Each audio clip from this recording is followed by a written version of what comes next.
Hey everyone, it's been a while since the last podcast, but I'm back and ready to ramble about whatever pops into my brain. So let's start the insanity.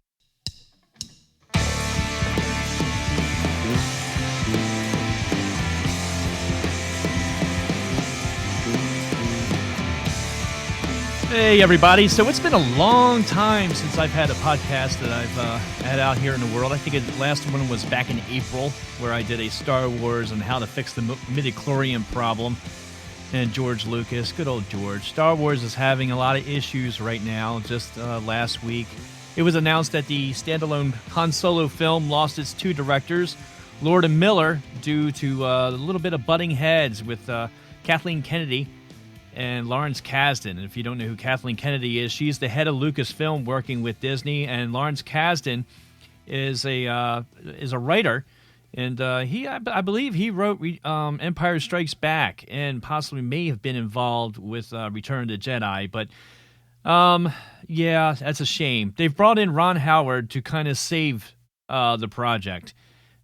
They've been filming since January 2017. Most of the movie had been finished up. I believe they had about 3 weeks of principal photography left.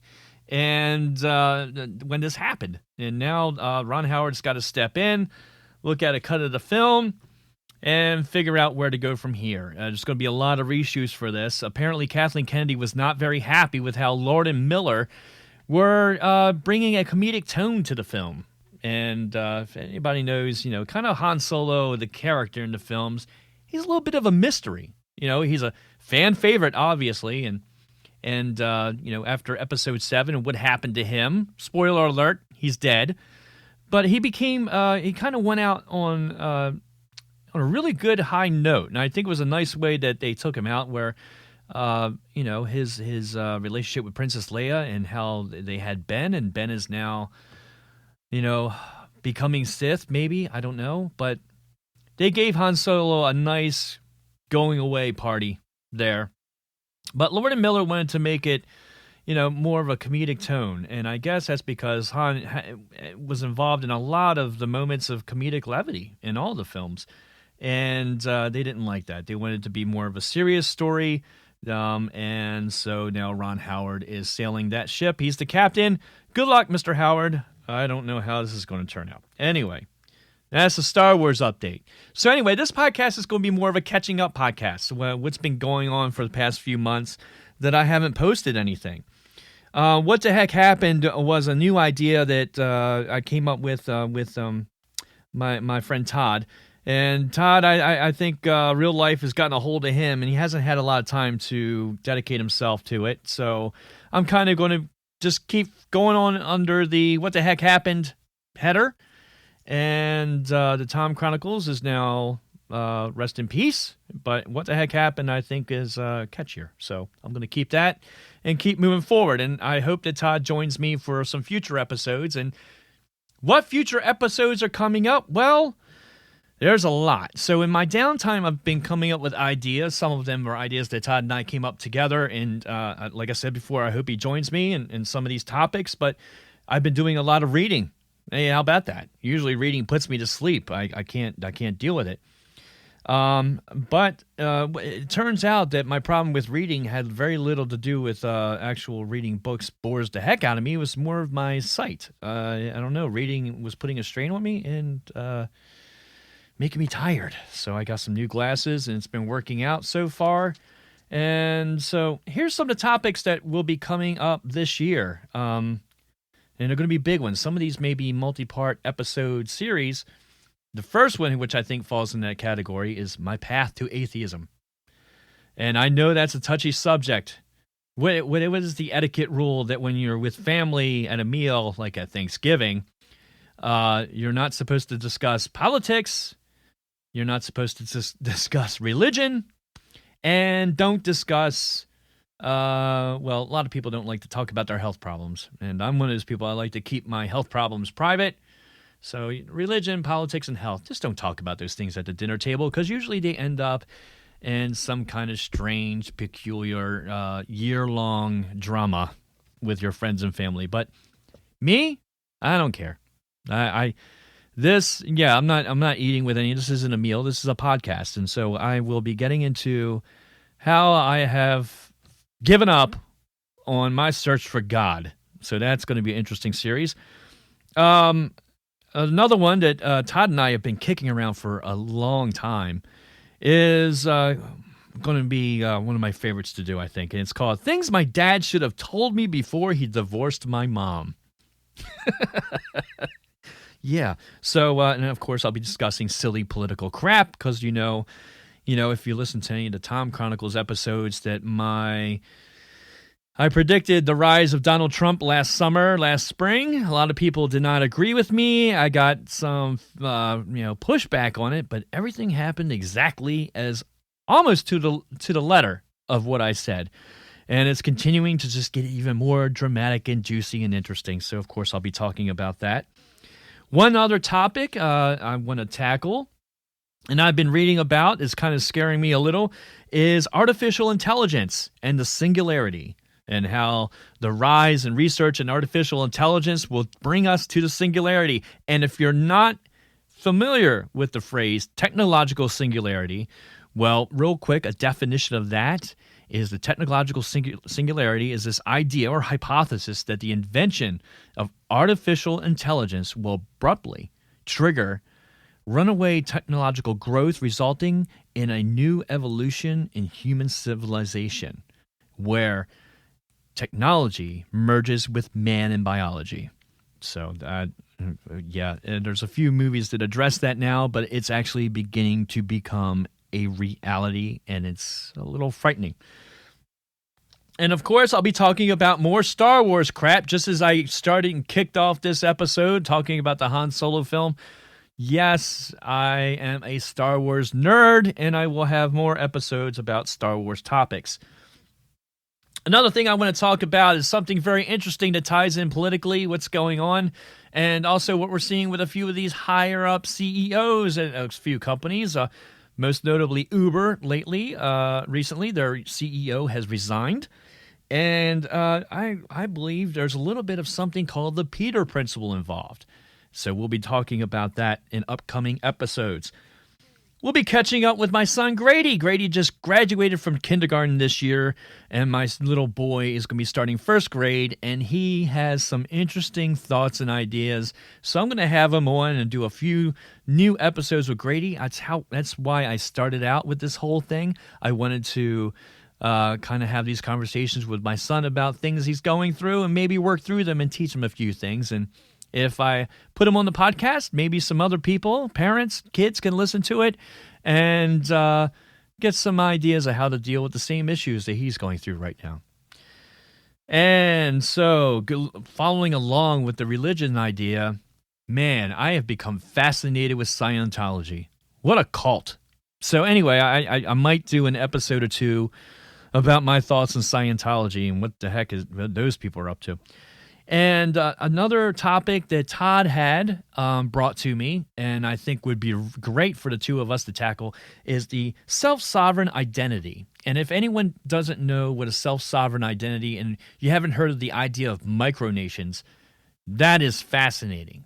In the United States and all over the world, there are these micronations that have popped up, which basically people kind of declare themselves a nation. And they have their own laws and their own currency, their own political system. It is really fascinating, and it's growing quickly. So that would be kind of interesting to take a look at. So I hope everyone has been well. So today I'm going to do something what I call my coffee time. Every morning I wake up, and the first thing I do after I kind of get my vision in order and, go to the restroom and do my thing, is I like to come downstairs with my cup of coffee and just go and read the news that happened overnight. Because it seems like every day something is happening somewhere in the world that is just fascinating. And whether it's good or bad, I have become a news junkie. And I try to keep myself balanced. I would consider myself now more than ever a centrist or a moderate politically. I do not follow along with the far left, and I do not follow along with the far right. I believe both of them are out of control, have lost their minds, and it really has created a gridlock in any kind of political or social change in this country. And so I read the news and what has been going on lately. So I come down to my computer, and I have 3 basic websites that I go to every morning. First off is Google News, and I always look at the suggested for you section of that. And here's the thing about Google Analytics. I know, I believe I have an understanding of what it does. It takes your searches and it kind of feeds you news that they think you're interested in. So if anyone has ever heard of these information or social bubbles that we're all trapped in, is that we only read the news that we want to see. We only read about the things that we agree with. That's horrible. That's horrifying. You should definitely take in opposing viewpoints, and don't read them just to solidify your position. Read them, try to do your best to read them with an open and critical mind. That is very hard to do, especially now that we have a president that throws tantrums on Twitter and accuses everyone and outwardly just lies about everything. We're normalizing it. We're normalizing this extremist behavior. And there you go. There's a buzzword, extremist. The POTUS loves to say, Islamic extremist, radical Islamic extremist. ISIS has nothing to do with Islam. They're using it as a device just to create chaos. So please, get off that boat, all right? But anyway, back to this. So I go to suggested for you, and yeah, I mean, here's today's things that Google thinks I'm interested in. Of course, the first one is Trump's previous promises on healthcare. We all know that's a cluster right now. Number 2, rumored Justice League trailer. Number 2, description teases Superman's return. Yeah, I am a big superhero junkie. Superman is my favorite hero. I love the Marvel universe. I love I like how the DC universe is heading. If you have not seen Wonder Woman, holy crap, you've got to see Wonder Woman. Even if you're not a fan of superhero films or cinema, or what's been going on for the past 12 years, Wonder Woman is not simply a superhero film. To me, it is probably one of the best feminist films to come out ever that I've ever seen. And I haven't seen a lot. I tend to stay away from overly overt feminist films. And the reason is because of the left. And I'll get into that later on in another episode. But Wonder Woman is feminist and powerful without throwing it in your face or even mentioning it. And I'll just leave it at that. And that, when something can make a statement without saying it, literally, that's to me, that's effective and powerful. You should definitely see Wonder Woman. It's doing great. I think it really put the DC universe back on track after Batman v Superman and Suicide Squad kind of got really dark and I think took everything off the rails a bit. This has brought it back. And I believe, just as in the Marvel universe where everything right now is centered around Captain America, they need to center everything in the DCU around Wonder Woman. Gal Gadot did a fantastic job. Patty Jenkins is incredible. If you're not familiar with Patty Jenkins, she also directed Monster with Charlize Theron and got an Oscar. So, hey, hats off to Patty Jenkins, hats off to Gal Gadot, and also hats off to DC and Warner Brothers for giving her a shot and leaving her alone. That is the problem.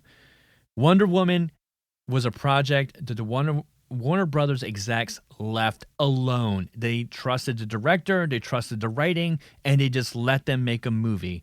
And with the previous films, Batman v Superman, Man of Steel, and Suicide Squad, they just kept getting involved, reshooting, tinkering, telling the directors what they wanted, and the product was not as great as it could have been if you just hire talented people and let them do their job. Stay out of their way and let them do their job. Let them do their job. You hired them for a reason. Let them do their job. So what's next? Orioles tie 93-year-old record by allowing 5+ runs in 20th consecutive games. The Orioles are a bad baseball team, and it is sad to see the collapse, but I think everyone could see it coming. The Orioles have no farm system, and it's going to take them a while to get back on track here. Star Wars 9 story will keep Princess Leia's soul alive. With the passing of Carrie Fisher, Lucasfilm and Disney are scrambling to find a way what to do with the character of Princess Leia, or I'm sorry, General Leia, in the Episode 9 film that will be coming out in a couple of years, following Episode 8, which is due out in December of this year.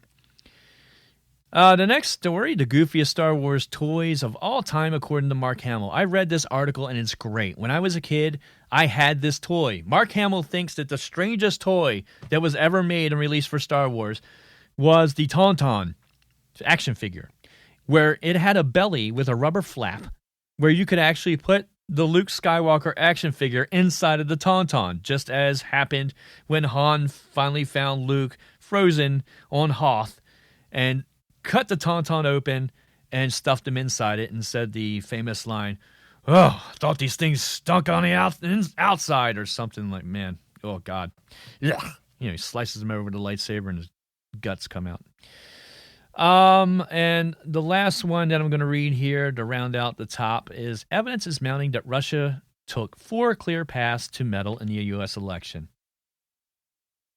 I'm going to say something real quick about this. Everyone thinks that Trump and his team, his campaign team, purposefully colluded with Russia to affect the U.S. election. And I'm beginning to think that they did not intentionally collude. Here's what I think happened. Vladimir Putin obviously had a disdain and does not like at all Hillary Clinton. And his goal was solely to make sure that she did not become president. Now, there was all the evidence that began last summer that Russia was attempting to affect the U.S. election somehow, whether it was through hacking, whether it was through propaganda and releasing things through bots on social media so that public opinion would sway away from Hillary Clinton. If you remember, there wasn't a lot of pro-Trump stuff happening in social media. Everything was an attack on Hillary Clinton.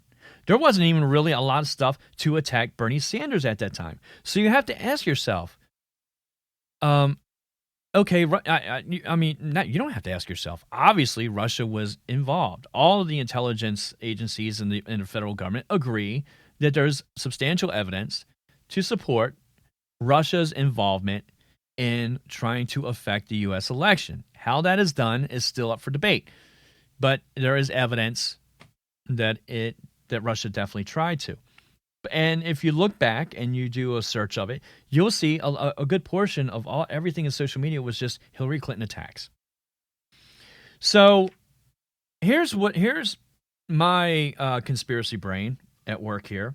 So what I think happened is that the Republicans caught wind that Russia was attacking Hillary. So they all got together and said, hey, we got to figure out how to use this. So they began to just accept it and use it and spin it on their own. And also, I believe that the Trump campaign team reached out to Russian contacts to see how they could work together. But I think Russia put the brakes on that. I think that Russia saw Trump as an incompetent boob that he has proven himself to be. And so they kept distance away from him. They met with him, obviously. Things have happened. Flynn, the whole crew, everyone, Carter Page, everyone. I think they intentionally reached out to Russian contacts to find out, hey, how can we work together on this? But Russia kept them at arm's length. And they just continued to do their thing. They kept to their plan. But the silly Republicans, well, let's not say Republicans, but the silly Trump campaign team kept tripping over themselves trying to get a piece of the plan. And now it's backfiring on them because now they have to cover their tracks of meeting with them or attempting to meet with them. I think that the Russians wanted nothing to do with the Trump campaign team. And I think the Trump team just kept trying to get in there and get more information and to speed up discrediting Hillary Clinton and trying to get the election won for Trump. And it worked, unfortunately. No, Trump did not get the general election popular vote, but they did enough to win in the different areas that got him the electoral vote. Here we are. So now you have the investigation. You have Mueller, who's been assigned as counsel to investigate everything. And if you're at all familiar with how these things usually go down, back when Clinton was being investigated for Whitewater, and it ended up that he was, impeached for getting a blowjob in the Oval Office, they're going to find something. This is the federal government, and they have every tool and every piece of information about you at their fingertips. And even if they're not found guilty of purposely colluding with the Russians during the election, they're going to get them for something else. And it's just too convoluted, and you can't believe that all these people, all these characters in this cast haven't done something wrong that they're going to get slammed for. I'm sure they have. And, good luck. That's all I'm going to say about that for now. So that's my top Google suggested. The second website that I go to is I go to Reuters. I go to Reuters News website. This is where a lot of the news agencies get their news from. So I try to go here to see, how much I can read about unaffected news. Hopefully it's not affected by the liberal media. It's not affected by the conservative media. This is what I look at. And, you'll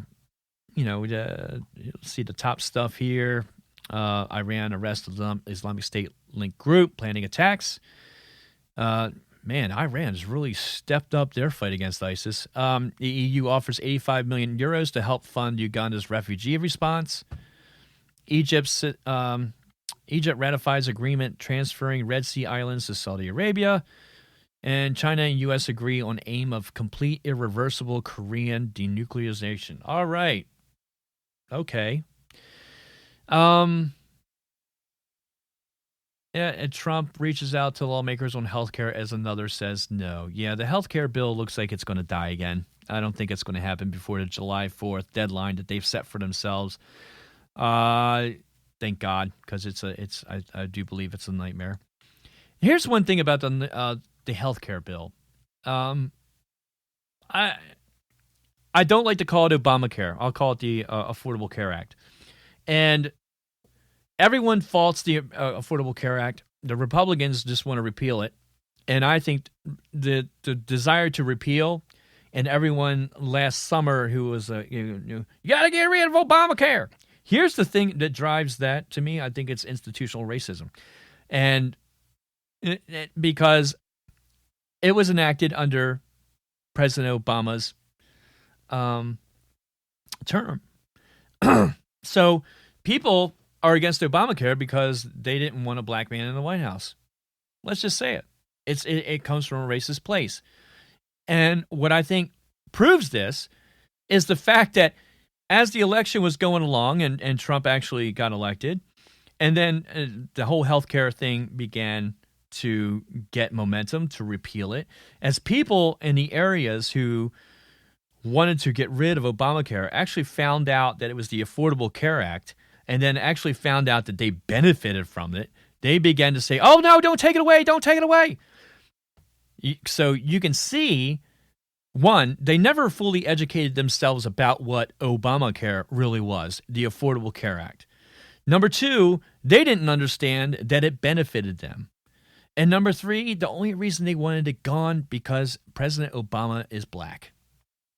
That's it. So the Republicans are using this rage, to fuel revenge, because basically the Affordable Care Act was passed because of a Democratic majority and a Democratic president at the time. Now you have a Republican president, you have a Republican majority, and they can't get it done.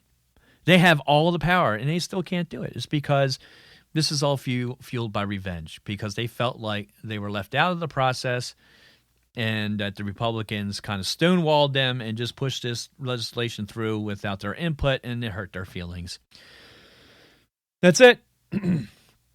And now I think the way that everyone needs to shut the hell up, for one thing, the Democrats and the crazy Republicans who are trying to force this bill that no one up until this week wasn't even allowed to see, they need to stop. And what they need to look at is the view that if you look at all these states where these premiums are skyrocketing and where insurance companies are trying to leave, the marketplace for the Affordable Care Act, these are the places that need it the most. And the reason why costs are going up so out of control is because these areas are the ones that need the health care the most. They have the sickest, they have the poorest, and they are the ones where this really needs to go. This is where the Affordable Care Act needs to really kick in and help some people. And what everyone doesn't understand is that there's going to be like a half generation of pain with a universal healthcare system, because the areas that have educated middle class to upper middle class and healthy people don't need the Affordable Care Act.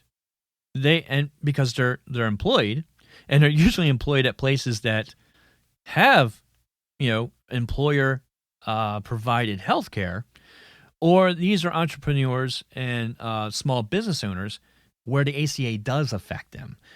So here's the thing. We all need to bite the bullet. We have a tremendous deficit, but you know why we have that deficit? Because of 2008 and the housing crisis and the bailouts of these large banks and automakers to keep them afloat and to survive that storm. And it's going to take a long time for us to pay off that debt. It won't happen in a presidential term. It will not happen in 2 presidential terms. It's going to happen in 16 to 20 years. So we all just need to accept that fact. Number 2, the insurance companies are out of control.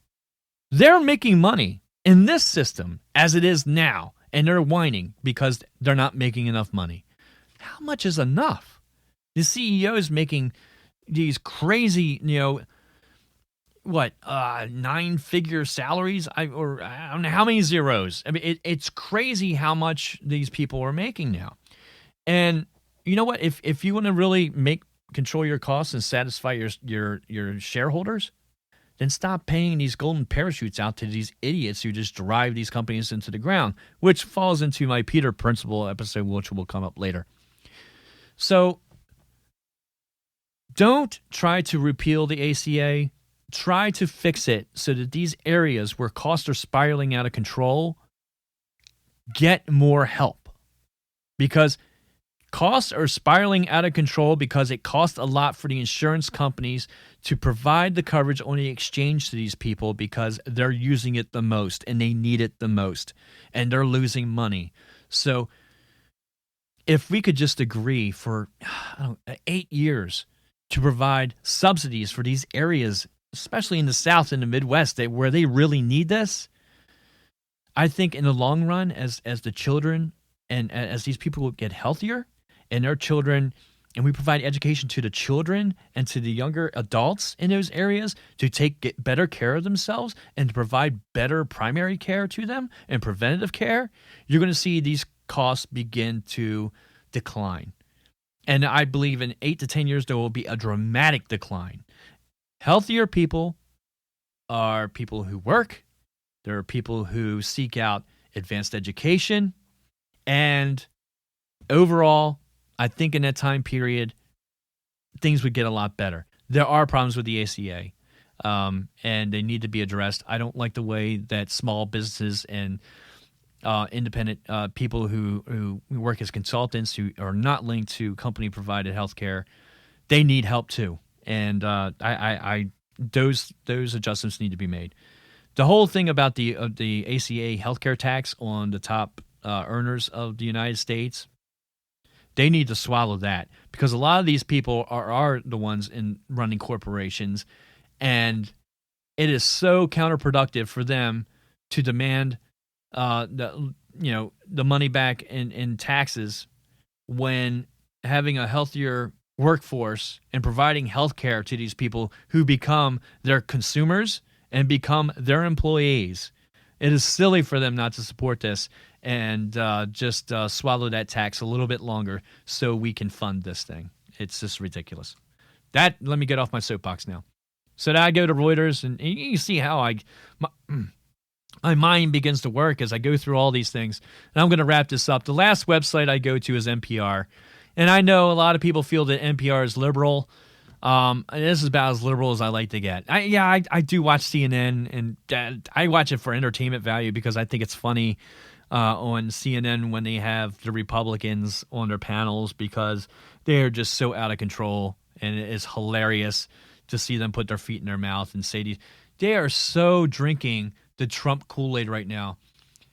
Man, stop it. You get your shit together. You need to support your party, not that guy. For one thing, Trump is not a true Republican. I don't know why the Republicans are lining up behind him. I do. One reason is because he's a goddamn sideshow. It's like the circus. So while he's tweeting and acting like a moron and trying to rip the hands off of foreign dignitaries and foreign leaders when he shakes their hands, they're in Congress secretly behind doors creating these bills that are rolling back so a lot of progressive legislation and laws. And so everybody, hey, look at that guy over there. He's the shiny object for the congressman right now. So don't lose the focus on what these, McConnell and the rest of these jokers are doing over in Congress, and just keep your eyes on the president and get angry at him. You got to keep your eye on these guys over here too. So stay vigilant. For anyone who says, I'm sick of listening to politics, I'm sick of all the Trump stuff, don't take your eye off of it and don't stop keeping yourself informed, because that's how it becomes normalized. And seriously, what The Rock came out, Dwayne Johnson, he doesn't want to be known as The Rock any longer, but Dwayne Johnson, who is The Rock, came out and actually put out there in the news that he was considering a run for president in 2020. It was insane on how many people jumped on that train and said, yes, yeah, do it. You don't want any more actors. You don't want any more business people in the White House. Politics is a different world. It is a crazy, insane world that defies logic of people living their lives every day. But it needs to be, because global diplomacy needs people that have this mindset, or else shit like Trump is going to happen. We're on the edge with South Korea or North Korea. Things are escalating with Russia. We're knocking down Syrian planes, and Russia's pissed off about it. Canada, Trudeau has said this week, well, I'm just going to go around Trump. Canada's going to do its thing, and the United States is no longer the leader we're looking to. France, Macron, hey, you saw what happened there, the rise of the third political party taking over the French government. And Germany with Merkel, Germany is now the leader of the free world.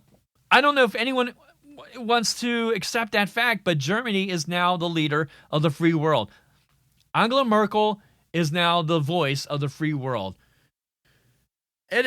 In 70 years, Germany has gone from being an evil empire led by Hitler, to now becoming the leader of the democratic free world. What the hell happened? Well, there you go. Populist and nationalist uprisings give way to vacuums of democratic power. And that's what's happened. The U.S. has now lost its democratic leadership in the free world to Europe. Congratulations. So, yeah, NPR, it's the same stories. How the Senate healthcare bill could disrupt the insurance market. I think we already understand that. Arkansas tries to stop an epidemic of herbicide damage. Yeah. Hey, Monsanto. And here's an article about Alzheimer's. Yeah. Oh, man. I got to read that one. And also, apparently the Alaskan pipeline has been stopped again. So we'll see what goes on with that. Drill, baby, drill, right? So anyway, so this has just been a quick episode to catch you up on what will be coming this year, on what the heck happened, and a quick little catch up of what the things that have been driving me nuts and I've been interested in lately. And I hope that everyone would give me some feedback. This is on iTunes. We're on Facebook. Stop by, make a comment on Facebook. Just search What the Heck Happened, WTHH Podcast, and let me know what you're thinking. We're also on Twitter and, all the other social media. You can search for us and find us. And I'm really looking forward to this year. I mean, I started out the Thom Chronicles to tell stories and do things that I can leave for my son when he grows up, and he can actually listen to my ranting and occasional cursing on a regular basis and get a good idea of what and who his old man was or is. I'm still around. And I think it'll be cool. Either he's going to think I'm absolutely batshit crazy, or he's going to get something useful out of this. And I hope it's a balance of both, because I think it's, you got dad jokes and things like that, and I think it's healthy for kids to think their dad's a little bit nuts. And why not? Because I think that keeps them on a path to find their own purpose in life, and not to follow in your footsteps, especially if they've gone down a road you don't want them to go down. So anyway, I hope everyone enjoyed this little short episode. Please, message me on Facebook and let me know if you have any interest in the upcoming topics. I would love to have people come on with me and talk about these things. I invite anyone to come in and talk to me about this. We can do it remote. You can call in. We can connect on Skype. However it is, I'd love to get other opinions about things, especially when they're not mine. I love debate. So if you have any interest in the topics we talked about, coming up, Scientology, atheism, that's going to be a great one. I can't wait to get into this because I think it's so silly. I would love to have some religious and devout people to debate me on this. I would love to have someone argue me back into trying to find my religion, because at this point, I'm out. I'm out. I'm atheist. I'm out. And political debate, I'd love to have some of that. Artificial intelligence, are you concerned about that like I am? If you're interested in Star Wars or superheroes or whatever, I would love to talk about whatever you like to talk about. And if you've got any topics you'd like to for me to touch on, I do these short, quick episodes called Thom Explains, where I will give my best, make my best attempt to explain whatever it is you're asking without consulting the internet. And then I go and consult the internet to verify my crazy ideas about things. So that's been fun so far. Well, until next time, be good to each other. Stay good. Don't do anything that I wouldn't do. You should probably do things I wouldn't do. And just stay good, everybody. Talk to you later.